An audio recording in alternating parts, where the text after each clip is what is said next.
Hi everyone, in this video I'm going to show you how you can update a Word template based on values populated in an Excel spreadsheet.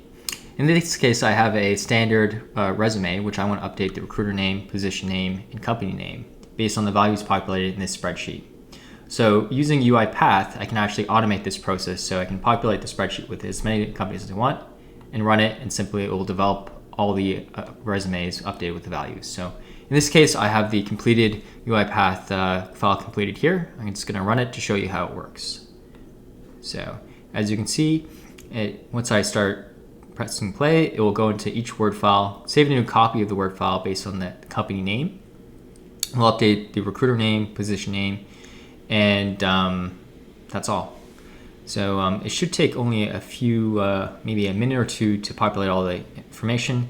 And once it's done, it saves all the documents into this file folder here, which I've saved on the desktop. So as you can see, it's created 4 new files, one for Deloitte, EY, KPMG, and PwC. So it's the bot has run, and let me just quickly show you the one for Deloitte. So as you can see, it's updated the recruiter name, Jack Daniels, the position name, as well as finally the company name that you're applying to. And that's the UiPath robot I'll be showing you how to develop from scratch.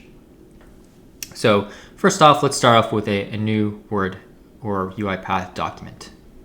Okay, so the first thing you want to do is I've opened up a new UiPath blank template. You want to go to Manage Packages, and under All Packages, let's go to UiPath.Word.Activities. And you want to make sure that you installed this UiPath Word Activities module. So in this case, I've already installed it, but that gives you all the capabilities to go into MS Word documents, open up, and do all the functions within MS Word. So let's go back to the blank template, and the first thing I'm going to do is bring in a new sequence. And within that sequence, the first task is bringing an Excel application scope, and we're going to be using this so we can open up the Excel file containing all the company information. So I've put it on the desktop, and next we're going to want to read the actual sheet within the Excel. So let's go to Read Range, and I'm going to press Control K here and read sheet 1 and set it as a new variable. I'm going to call this app_list_dt. Let's go to the variables and change the scope to sequence, so that way the variable is available in all the sequence or activities within sequence.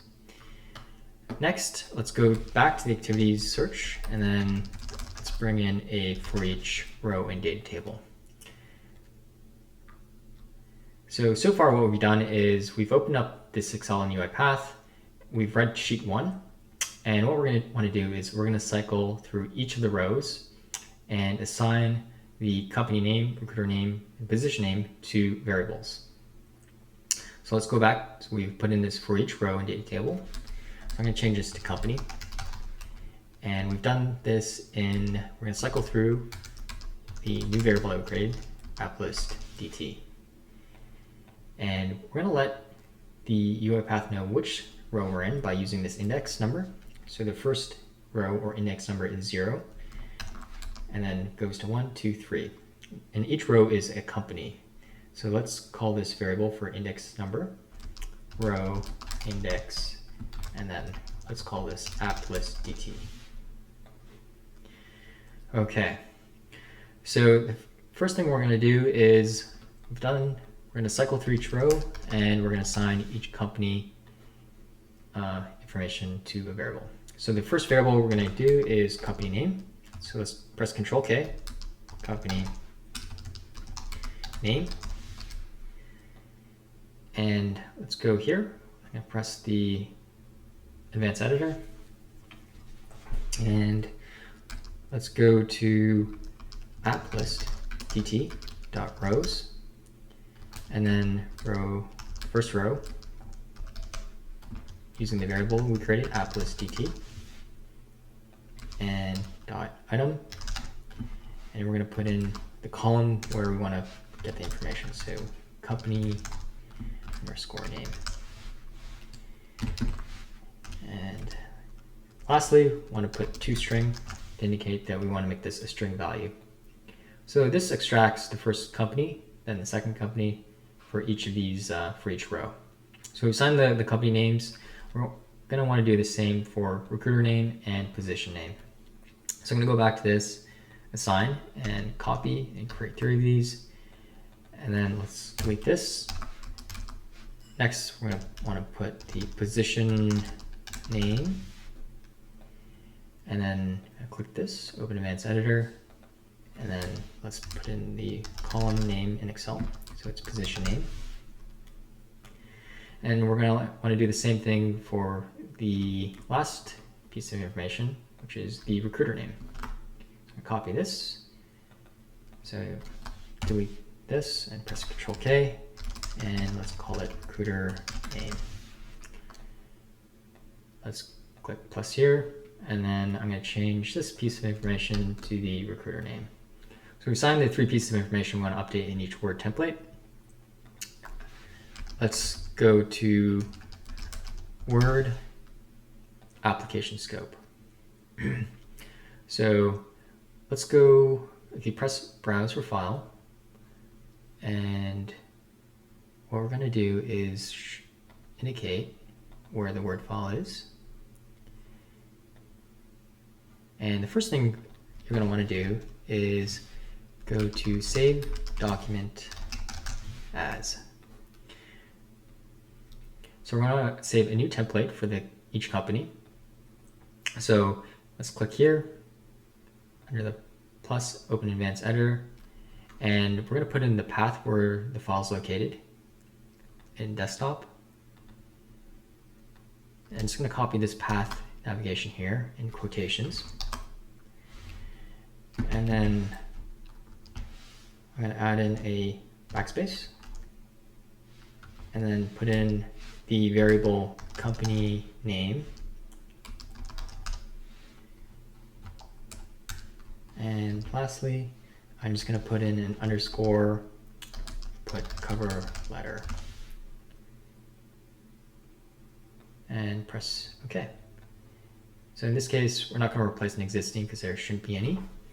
So once we've done that, let's actually go into the Word template and find and replace each of the placeholders with the actual company variables that we want. So let's go to Find, and let's go to Word, and go to Replace Text in Document.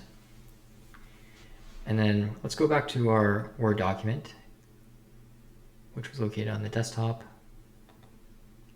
cover letter template.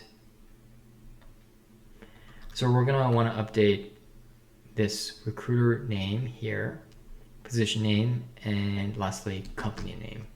So I'm going to copy this recruiter name. We're going to search for, in brackets, recruiter name, and we're going to replace that with the assigned variable. So recruiter name, and we're going to want to replace all. And then we're going to want to do that for the other 2 variables. So I'm going to copy and paste this, Control C, Control paste. So we have recruiter name, and then we're going to do the same thing for position name.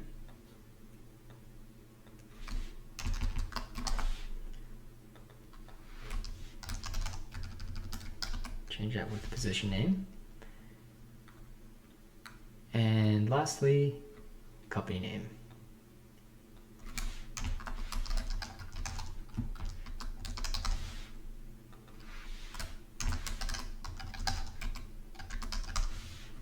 Okay. And before we close it, let's go back, save document as, and let's paste that here. And that should be it. So let me run this file. And before we do that, okay, I'm gonna press play, and then the robot will run. It will open up each of the Excel templates, go through the Excel file, and replace the information. So in this case, it looks like the Excel cover letter template already exists. Oh, here, you're gonna want to press replace existing. So I'm gonna stop that.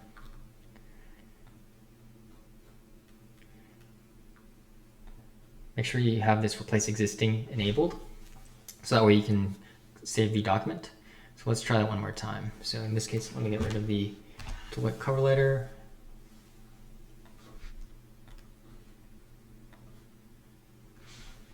And then we can try it one more time.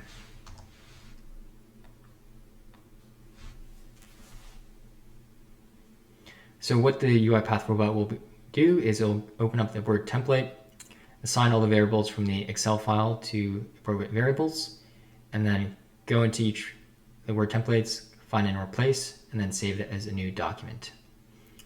So it's done, I think the first, 2 rows, and then there should be 2 more to go.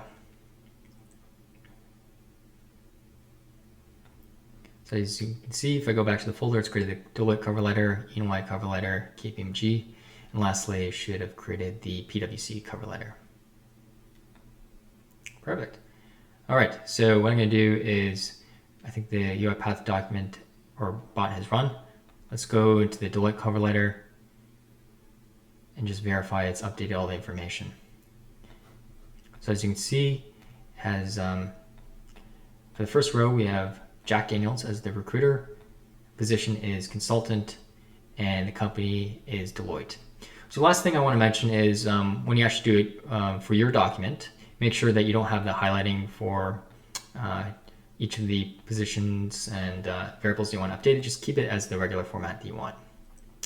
So I hope you enjoyed this video, and if you have any questions or comments, feel free to post it in the comment section below.